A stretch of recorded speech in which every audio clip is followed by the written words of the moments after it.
Ricky విషయంలో అయితే మా వాడికి నాకు చిన్న గొడవ అయితే అయ్యింది. ఇంకా నేను నైట్ నుంచి మాట్లాడలేదు.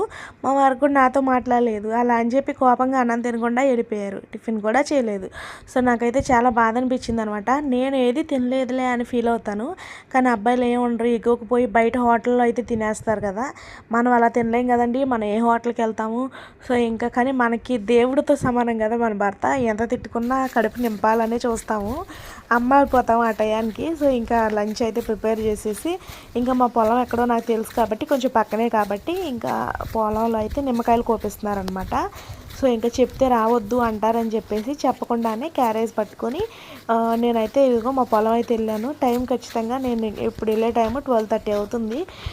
లంచ్ పట్టుకొని వాటర్ పట్టుకొని పొలంలో పెద్ద డేర్గా నడిచేస్తున్నాను అనమాట. నాకు ఎంత ధైర్యం ఎక్కడి నుండి వచ్చేసిందో తెలియదు. అంటే కొన్ని కొన్ని సిచ్యువేషన్స్ తర్వాత ఆటోమేటిక్గా అమ్మాయిలందరూ కూడా చాలా ధైర్యంగా తయారైపోతారు. ఇంక ఇక్కడికి వచ్చేసేటప్పటికి ఇంకో నిమ్మకాయలు అయితే కట్ చేస్తున్నారనమాట తోటలో.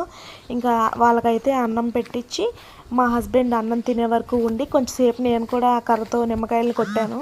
అవన్నీ తీసేసి మా ఆయన అన్నం తినే వరకు ఉండి అన్నం తినేటప్పుడు ఖాళీగా ఉండకుండా ఆ కోసిన నిమ్మకాయలకి ముచ్చుకులు అంటారు, అవి ఉంటే అవన్నీ తీసేసి మా ఆయనకి కొంచెం హెల్ప్ చేశాను అనమాట. కానీ నా చెయ్యి గోరైతే దెబ్బ అయిపోయింది.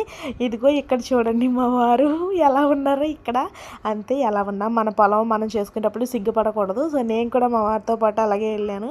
ఇంకా ఇవాళ అలాగూ మా పొలంలో కొత్తగా పచ్చిమిరపకాయ మొక్కలు వేసాం కదా, అదేనండి అవి